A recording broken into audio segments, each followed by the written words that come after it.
தேவையான விஷயங்கள் இந்த மாதிரி நிறைய இதில் நாங்கள் ஒவ்வொரு குரூப்பும் ஒவ்வொரு தலைவர் போட்டு வச்சுருக்கோம். இதுக்கு மொத்தமாக ஹெட்டாக பிரசிடெண்ட்டாக வந்து ஆராதனா இருக்காங்க, வைஸ் பிரசிடெண்ட்டாக சீலா இருக்கா, பிறகு செக்ரட்டரியாக சபரி. இந்த ஃபஸ்ட்டு பிரசிடெண்ட்டாக இருக்க ஆரா வந்து ஒரு ஸ்பீச் கொடுப்பாங்க. ஸ்கூலில் வந்து காசு சேர்த்து வைக்கிற மாதிரி சேர்த்து வச்சு எதிர்காலத்தில் படிப்புக்கு யூஸ் பண்ணிக்கலாம்.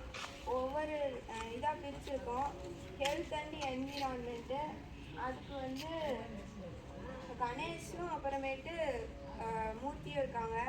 சைல்டு ரைட்ஸு, அதுக்கு வந்து மனு இருக்கா. எஜுகேஷன் டிபார்ட்மெண்ட்டுக்கு பிரதிகாஸ் இருக்கான்.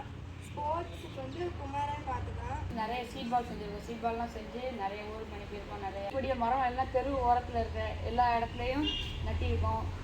நம்ம இந்த செடிக்கு இந்த எல்லாத்துக்கும் தண்ணி பாத்துறதுக்காண்டி ஒவ்வொரு 4-5 பேரை ஒதுக்கி அந்த செடிக்கெல்லாம் அவங்க தண்ணி ஊற்றுற மாதிரி வச்சுருக்கு. இந்த மாதிரி ஸ்போர்ட்ஸு இந்த மாதிரி எல்லாத்துக்குமே ஒவ்வொருத்தவங்களும் வச்சுருக்காங்க.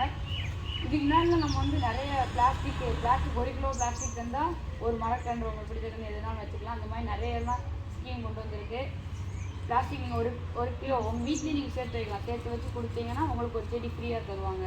பிளாஸ்டிக் வந்து இது வந்து பிளாஸ்டிக்கை ஒழிக்கணும். ஏன்னா பிளாஸ்டிக் வந்து மக்கள் ரொம்ப நாள் ஆகும். மக்கள் ரொம்ப நாள் ஆனிச்சுன்னா செடியெல்லாம் வளராது. என்விரான்மெண்ட் நம்ம சுற்றுச்சூழல் எப்படி நல்லா இருக்கோ அதை வச்சு தான் நம்மளோட படிப்பு.